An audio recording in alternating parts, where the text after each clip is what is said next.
አሜሪካ ጦርነቱ በቃኝ ስለማለቷ ተሰማ። ዶናልድ ትራምፕ ጦራቸውን ከመካከለኛው ምስራቅ ሊያስወጡ ስለመሆኑ ተሰምቷል። ጦርነቱ በቃን ደግሞ እስኪ እናንተ ሞክሩ ሲሉ የአውሮፓ ሀገራትን በነገር ወግ አድርገዋል። ፕሬዝዳንቱ ጦርነቱ መቼ እንደሚቆምም በግልጽ ለማሳወቃቸው ተሰምቷል። 2/3 የሚሆነው የአሜሪካ ሕዝብ አሜሪካ ግቧን ሳታሳካም ቢሆን ጦርነቱ እንድታቁም ይፈልጋሉ ተብሏል። ጦርነቱ ግን አሁንም ተጠናክሮ ቀጥሏል። የኢራን ኃይል መሠረተ ልማቶች በእስራኤልና በአሜሪካ ጥቃቶች ሲወድሙ ኢራን የዱባይ የመኖሪያ መንደር በድሮን መምታቷ ተሰምቷል። የአሜሪካው ፕሬዝዳንት ዶናልድ ትራምፕ የኢራን ጦርነት ባቀዱትና ባሰቡት መንገድ እየሄደ ባለመሆኑ ትልቅ ዋጋ እያስከፈላቸው መሆኑም ታውቋል። ፕሬዝዳንቱ የተምታታ ዲፕሎማሲ ጥረት ቢያደርጉም የኢራን ግዙፍ የኃይል መሠረተ ልማቶች እንደሚወድሙ ቢያስጠነቅቁም ፋርሶች ግን ወይ ፍንክች ብለዋል። እናም በቀጣዮቹ 2 አሊያም 3 ሳምንታት ጊዜ ውስጥ የአሜሪካ ጦር ሙሉ በሙሉ እንደሚወጣ ፕሬዝዳንቱ በግልጽ አሳውቀዋል። እስካሁን የነበረውን የጦርነት ሂደት ስኬት አስመልክተው በዛሬው ዕለት ለሕዝባቸው ማብራሪያ እንደሚሰጡም ሮይተርስ የዜና ወኪል ዘግቧል። የአውሮፓ ሀገራት በትራምፕ ላይ ፊታቸውን እስከ ማዞርና አየር ክልላቸውን እስከ መዝጋት መድረስ እንዲሁም የሰሜን አትላንቲክ የጦር ቃል ኪዳን ድርጅት መፍራት ከኢራን የመልስ ምት ጋር ሲደመር የአሜሪካ የጦር ዕቅድ እንዳፍረከረከው የጦር ተንታኞች እያስረዱ ይገኛል። የዓለም የነዳጅ ዋጋ መጨመሩ ደግሞ በሀገራት ላይ መቅሰፍተ የኢኮኖሚ ቀውስ እያንዣበበ መሆኑን ዶናልድ ትራምፕን ቅርቃር ውስጥ ከቷቸዋል ነው የተባለው። በእርግጥ የኢራኑ ፕሬዝዳንት መሱድ ፔዜሽኪያን አሜሪካና እስራኤል ጥቃቱን የሚያቆሙ ከሆነ ጦርነቱን የማቆም ፍላጎት እንዳላቸው አልጀዚራ፣ ሲኤንኤንና ሮይተርስ አስነብበዋል። ለመሆኑ የትራምፕ ከኢራን ጦራቸውን ማስወጣት የአውሮፓና አሜሪካ መቃቃር ብሎም የኢራን እስራኤል ዕጣ ፈንታ ምን ሊሆን ይችላል? እንዲሁም ትራምፕ ስለፈቀዱ ብቻ ጦርነቱን ማስቆም ይቻላል የሚለውን በጥልቅ እንዳስሰዋለን። አብራችሁን ቆዩ።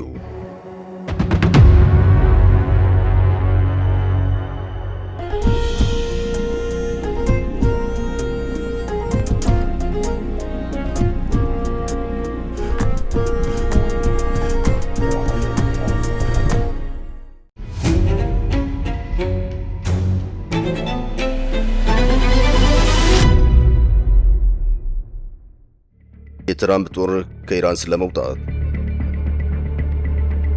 አዛውንቱ ፕሬዝዳንት ዶናልድ ትራምፕ ቀድሞውንም ቢሆን የተሳሳተ ስሌት ተከትለው እሳቱን እንደጫሩና አሁን ደግሞ ከዚያ ዘቅቶ ውስጥ ለመውጣት መቸገራቸውን የፖለቲካ ተንታኞች የቅርብ ሰዎቻቸውን ጭምር እያስረዱ ይገኛል። ለዚያም ይመስላል ትራምፕ በቅርቡ ይህን ጦርነት እንጀምራለን የፔንታጎኑ አለቃ ፔት ሄሴግ ነው ሲሉ መናገራቸው። የኢራን አይበገሬነት ሩሲያና ቻይና የስለላ ድርጅት ታክሎበት የአሜሪካ የጦር ዕቅድ አፈር ከድሜ እያበላው ይገኛል። ፕሬዝዳንት ዶናልድ ትራምፕም ጦርነቱ በሚቀጥሉት እስከ 3 ሳምንታት ውስጥ እንደሚጠናቀቅና ጦራቸው ሙሉ በሙሉ እንደሚያስወጡ ቢገልጹም እሳቸው ስላሉ ብቻ ጦርነቱ መቆም ይችላሉ የሚለውም ሌላ ጥያቄ ሆኖ መጥቷል። ምክንያቱም የኢራንና እስራኤል ሁኔታን ይፈልጋልና ነው። የአሜሪካው ፕሬዝዳንት ዶናልድ ትራምፕ በኢራን ላይ የሚካሄደው ወታደራዊ ዘመቻ ከ2 እስከ 3 ሳምንታት ውስጥ ያበቃል ቢሉም ጦርነቱ በፍጥነት ይጠናቀቃል፣ እንዲሁም የሆርሙዝ የባህር በር በድንገት ይከፈታል ተብሎ እንደማይታሰብ አንድ የኢራን የውጭ ጉዳይ ፖሊሲ ባለሙያ ገልጸዋል። የኩዊንስ ኢንስቲትዩት ሪሳ ፓርሲ ከአልጀዚራ ጋር ባደረገው ቃለ ምልልስ ኢራን የሆርሙዝን የባህር መስመር መቆጣጠሯን ትቀጥላለች፣ ምናልባትም በስፍራው ጥቃቷን አታቆምም ሲሉ ተደምጠዋል። ፓርሲ ትራምፕ ከግጭቱ እንዲሁ በቀላሉ ይወጣል ብዬ አላስብም በማለት ተናግሯል። የባህር በሩን ማስከፈት አሜሪካ በኢራን ላይ ከከፈተችው ጦርነት ዓላማዎች አንዱ እንዳልሆነ በመግለጽ ትራምፕ የስኬት ትርክት ለመፍጠር እየሞከረ ነው ሲልም ባለሙያ አመላክቷል። ይሁን እንጂ ፕሬዝዳንቱ አውሮፓውያንን ይህን ወሳኝ የውሃ መስመር ለማስከፈት ፍላጎት ባለማሳየታቸው የተሰማውን ብስጭት እያንጸባረቀ መሆኑን ፓርሲ አክሎ ገልጿል። በዓለማችን ትልቁ የባህር ኃይል ያላት አሜሪካ ይህን ማድረግ ካልቻለች ፈረንሳዮች ሆነ ሌሎች አውሮፓውያን ገብተው ምን ሊለውጡ ይችላሉ ሲልም ፓርሲ ይጠይቃል። አውሮፓውያን የዚህ ምስቅልቅል አካል ለመሆን ፈቃደኛ ባለመሆናቸው አሜሪካ የሆርሙዝ ባህር አያስፈልጋትም፣ ከዚህ የተጎዳችሁ ያላችሁት እናንተው ናችሁ፣ ስለዚህ ችግሩን ራሳችሁ መፍታት አለባችሁ በማለት ቁጣቸውን እያንጸባረቁ ይገኛል። በተጨማሪም ዘመቻው እየቀጠለ ሲሄድ የትራምፕ ዓላማዎች የእስራኤል መልክ እያያዙ መምጣታቸው እያስተዋለ መሆኑን ፓርሲ ተናግሯል። ኢራናውያንን ወደ ድንጋይ ዘመን መልሳቸዋለሁ ማለቱ የአሜሪካ የጦርነት ዓላማ የእስራኤልን አይነት አካሄድ መከተሉን የሚያሳይ ነው ሲሉም ተደምጠዋል።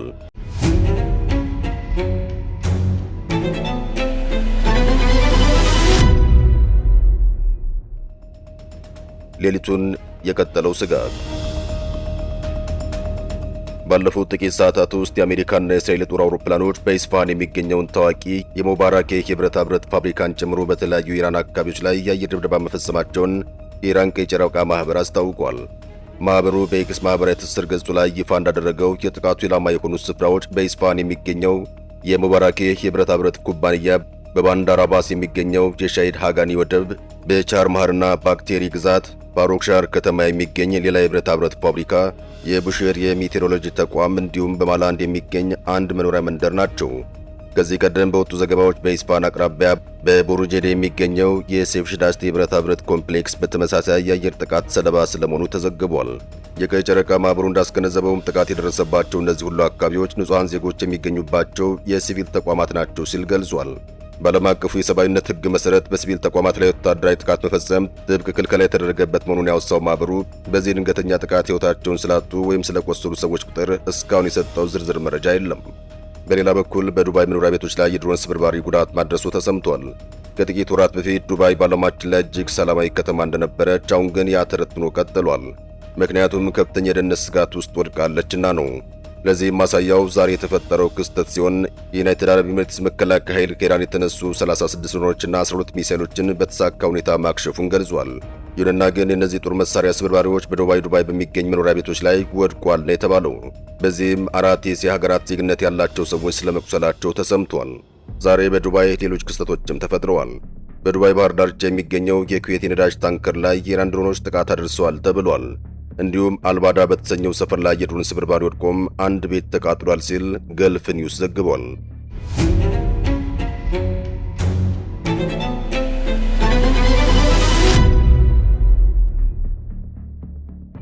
የአውሮፓውያን አቋምና የትራምፕ ቅሬታ። ወትሮውንም በየትኛውም ግንባር ሆነ የጸረ ሽብር ዘመቻውን የጣልቃ ገብነት ተልዕኮ እጅና ጓንት ሆነው ዓለምን ለዘመናት እንዳሻቸው ሲያገላብጡ የነበሩት አሜሪካና አውሮፓውያን ዘንድሮ ሆድና ጀርባ እየሆኑ ይመስላል። የአሜሪካንን ትዕዛዝ እንደ ታላቅ ወንድም ትዕዛዝ ተቀብለው አብረው ይዋደቁ የነበሩት አውሮፓውያን አያላን መንግስታት ብሎም የሰሜን አትላንቲክ የጦር ቃል ኪዳን ድርጅት ኔቶ ዛሬ ግን የአሜሪካ ወታደሮች በኢራን ሲፈተኑ እጃችን ከደሙ ንጹህ ነው በሚል የአውሮፓ ሀገራትም ሆነ ኔቶ ጣልቃ ከመግባት ተቆጥበዋል። ይህም ነው ዶናልድ ትራምፕን አጣብቂኝ ውስጥ ከቶ አንድ ጊዜ ጦርነቱን በዚህ ቀን እናቆማለን፣ ሌላ ጊዜ ደግሞ ከኢራን ጋር እየተደራደር ነው ሲሉ የሚናገሩት። የአውሮፓ ሀገራት አሜሪካ በኢራን ላይ ለምታካሄደው ወታደራዊ ጥቃት የጦር አውሮፕላኖቹ የአየር ክልላቸው እንዳይጠቀሙም እየከለከሉ ይገኛል። እንዲህ ያለው ውሳኔ በስፔን የተጀመረ ሲሆን አሁን ደግሞ ፈረንሳይና ጣሊያን ተመሳሳይ አቋም መያዛቸውም እየተዘገበ ይገኛል። አሜሪካዊ ፕሬዝዳንት ዶናልድ ትራምፕ የቅርብ አጋሮቻቸው የሆኑት እንግሊዝና ፈረንሳይ በአሜሪካና በእስራኤል የኢራን ወታደራዊ ዘመቻ ላይ ለመሳተፍ ፈቃደኛ ባለመሆናቸው የተሰማቸውን ብስጭት በመግለጽ ከዚህ በኋላ አሜሪካ ትረዳቸውም ሲሉ አስጠንቅቀዋል። ፕሬዝዳንቱ በትሩዝ ሶሻል ማህበራዊ ትስስር ገጻቸው ላይ በሰፈሩት ጽሑፍ ፈረንሳይ ወታደራዊ ቁሳቁሶችን ጭነው ወደ እስራኤል የሚያምሩ አውሮፕላኖችን በአየር ክልሏ እንዳያልፉ አለመፍቀዷን ወቅሰዋል። በተሳካ ሁኔታ የተወገደውን ኢራን ነፍሰ ገዳይ በሚመለከት ፈረንሳይ በፍጹም ተባባሪ አልነበረችም ያሉት ትራምፕ አሜሪካን አትረሳውም ሲሉም ዝተዋል። በመጨረሻም ፕሬዝዳንቱ እንግሊዝን ለይተው በመተቸት ኢራን ዘግታ በምትገኘው ወሳኙ የሆርሙዝ ስትሬት ላይ አውሮፓውያን እርምጃ እንዲወስዱ አሳስበዋል። በሆርሙዝ መዘጋት ምክንያት የአውሮፕላን ነዳጅ ማግኘት ያልቻላችሁና ኢራንን የማስወገድ ዘመቻ ላይ ለመሳተፍ ለፈራችሁ ሀገራት እንደ እንግሊዝ ላሉት 2 ምክር አለኝ ሲሉ ተደምጠዋል። ምክራቸውም አንደኛ ከኛ ማለት ከአሜሪካ ግዙ በቂ ያለን፣ ሁለተኛ የዘገየውን ድፍረታችሁን ሰብስባችሁ ወደ ስትሬቱ በመሄድ በኃይል ተቆጣጠሩት የሚል ሆኗል። አክለውም ጦርነቱ አስቸጋሪውን ምዕራፍ ማለፉን ገልጸው አውሮፓውያን ራሳቸውን መከላከልና የራሳቸውን ነዳጅ ማስከበር መማር አለባቸውም ሲሉ አሳስበዋል። የአሜሪካ የመከላከያ ሚኒስትር ፒት ሄግሴት በሰጡት ጋዜጣዊ መግለጫቸው ላይ የትራምፕን ሐሳብ አጠናክረዋል። የአሜሪካ የባህር ኃይል ብቻ ሳይሆን ሌሎች ሀገራትም በዚህ ወሳኝ ውሃ መስመር ላይ እርምጃ ለመውሰድ መዘጋጀት አለባቸው ሲሉ ተደምጠዋል። ታላቁ የእንግሊዝ የባህር ኃይልም ይህን ለማድረግ ዝግጁ መሆን ነበረበት ሲሉም አክለው ተናግረዋል። ሚኒስትሩ ውሃ መስመሩን ማስከፈት የአሜሪካ ብቻ ችግር እንዳልሆነም አስምረውበት ታይተዋል። ጦርነቱ የሚጠናቀቅበት ጊዜ በተመለከተ መጀመሪያ ላይ የአሜሪካ መንግስት የሰጠውን የቀናት ግምት ተከትሎ ፕሬዝዳንት ትራምፕ በቅርቡ ከኢራን 6 ሳምንታት ማለታቸውን ያቃልሉት ሄግሴት ዋናው ግብ ጊዜ መቁጠር ሳይሆን የተያዙትን ተልዕኮች ማሳካት መሆኑን ተናግረዋል። ጦርነቱ ከተጀመረ አንስቶ ሆርሙዝ በኢራን ሙሉ በሙሉ መዘጋቱ በባህረ ሰላጤ የሚደረገውን የነዳጅና የጋዝ ጭነት አቋርጧል።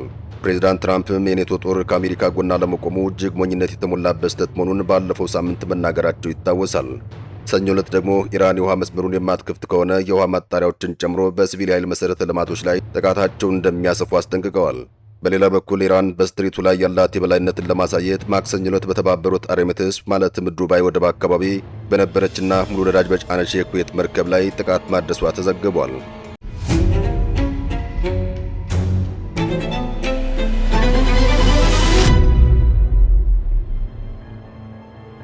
የሆርሙዝ ሰርጥ ጣጣ ለዶናልድ ትራምፕ ቀላል ወታደራዊ እንቅስቃሴ ነው። ነገር ግን ብዙ እርዳታ ያስፈልጋል፣ መርከቦች ያስፈልጋሉ። ኔቶም ሊረዳን ይችል ነበር፣ ነገር ግን እስካሁን እንደዚያ ለማድረግ ድፍረት የላቸውም። ሌሎችም ሊረዱን ይችላሉ ያሉት ዶናልድ ትራምፕ ከዚህ ቀደም እኛ እንጠቀምበትም፣ በአሁኑ ወቅት ራሱ ይከፈታል ሲሉ ተደምጠዋል።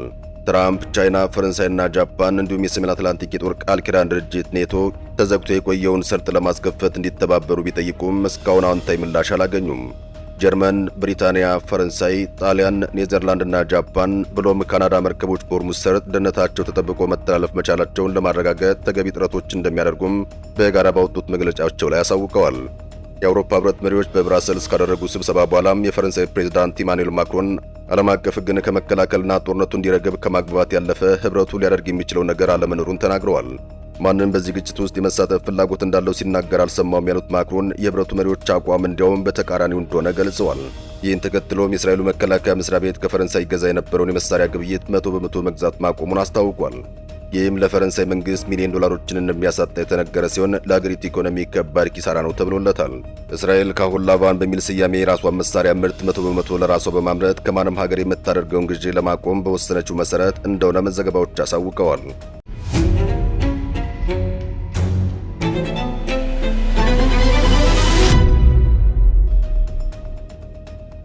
የነዳጅ መዘዝ አሜሪካና እስራኤል በኢራን ላይ ጦርነት ከከፈቱ አንስቶም የዓለም አቀፍ የነዳጅ ዋጋ መነሻ በሆነው የብሬንት የግብይት መድረክ ላይ ድፍድፍ ነዳጅ በበርሜል ከ73 ወደ 117 ዶላር አሻቅቧል። ይህም በጅምላ የነዳጅ አቅርቦት ላይ የታየ ዋጋ ጭማሬ በዓለም ዙሪያ በሚገኙ የነዳጅ ተጠቃሚዎች ላይ ተንጸባርቋል ነው የተባለው። ጦርነቱ ከተቀሰቀሰበት ጊዜ ጀምሮ በአሜሪካ የነዳጅ ዋጋ በአማካኝ ከ1 ዶላር በላይ ጭማሬ ሲያሳይ በጋሎን ወደ 4 ዶላር በመድረስ በ4 ዓመታት ውስጥ ለመጀመሪያ ጊዜ ከፍተኛ ሆኖ ተመዝግቧል። ዩናይትድ ኪንግደም ውስጥ አማካይ የቤንዚን ዋጋ በ14 በመቶ ጭማሪ ሲያሳይ የናፍጣ ዋጋ ደግሞ በ27 በመቶ ጭማሪ አሳይቷል። በባህረ ሰላጤ ጦርነት ምክንያት የተፈጠረ የነዳጅ አቅርቦት መስተጓጎል በሌሎች ሀገራት ውስጥም የነዳጅ እጥረትና የዋጋ ጭማሪን በማስከተሉ ሀገራት አማራጭ እርምጃዎችን እየወሰዱ ይገኛል።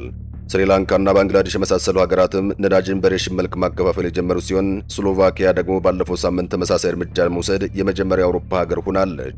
በአውስትራሊያም የአሽከርካሪዎችን የነዳጅ ዋጋ ጫና ለማቅለል በነዳጅ ላይ የተጣለው የኤክሳይዝ ታክስ ለ3 ወራት በግማሽ እንዲቀንስ ተደርጓል። እንዲሁም 2 የአውስትራሊያ ግዛቶች ዜጎች የግል መኪኖቻቸውን እንዳያሽከረክሩ ለማበረታታት ለጊዜው የህዝብ ትራንስፖርት በነጻ እንዲሆን ተደርጓል።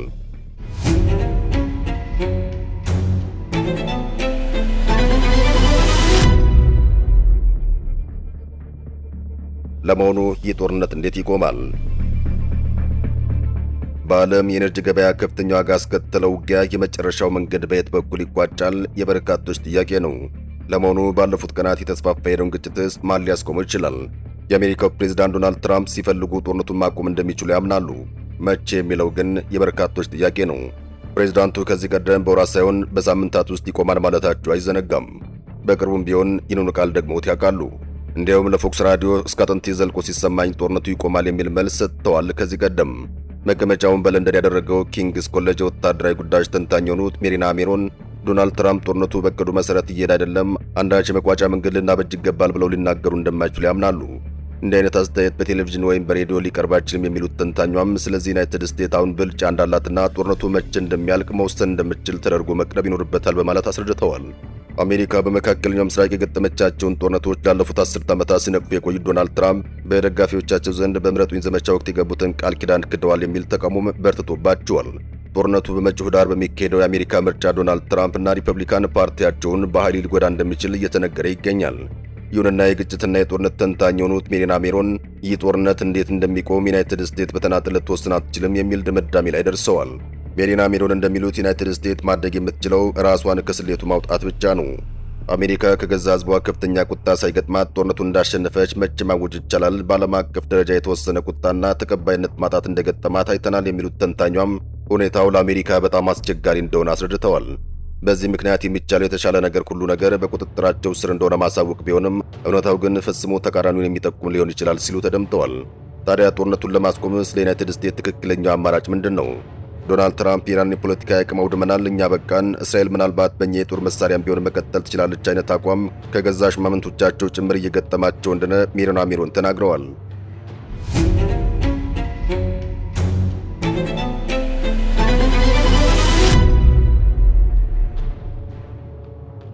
የእስራኤል ጉዳይ የጠቅላይ ሚኒስትር ቤንያሚን ኔታንያሁ መንግስት በአሜሪካ ወታደራዊ ድጋፍ ላይ ጥገኛ ነው። በሊባኖስ ከሂዝቦላ የገጠመውን ጨምሮም ሌሎች ወታደራዊ ኦፕሬሽኖች በማካሄድ ላይ ይገኛል።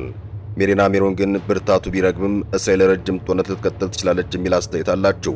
ኢራንም እስራኤል ላይ ጥቃት ለመፈጸም የሚያስችሉ እንደ ፋታ ያሉ ሚሳኤሎች አሏት። እስራኤል አብዛኛውን ማክሸፊያ ከጨረሰች በእስራኤል ላይ የከፋ ጉዳት ሊደርስ ይችላል ያሉት ተንታኟም የኢራን ወታደራዊ አቅምና አመራሮችን ማጥፋት ብሎም እስራኤል ቢያንስ አብራ ልትሰራ በምትችለው መተካት ወደፊት የምትከተለው አካሄድ ሊሆን እንደሚችል ጠቁመዋል።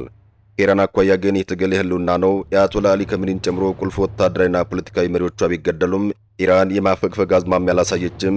ፕሬዚዳንት መሱድ ፐዘሽኪያንም ከጦር አውዳሚዎች የሚሰነዘሩ አደገኛ ማስፈራሪያዎች ኢራን ከማዳከም ይልቅ አንድነቷን በማጠናከር ተቃራኒ ውጤት እያመጡ እንደሆነም ገልጸዋል።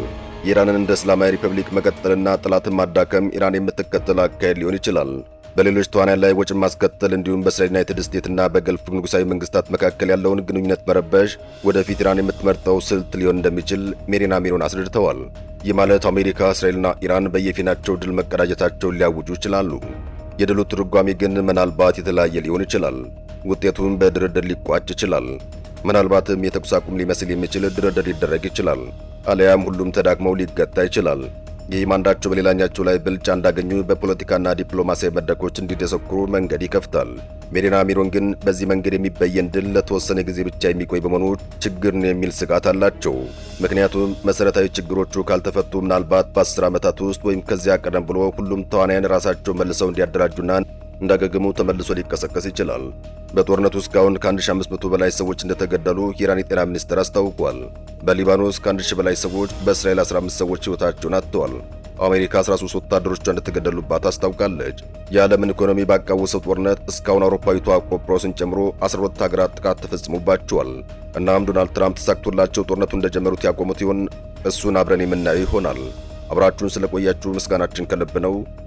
በቸር ዋሉልን።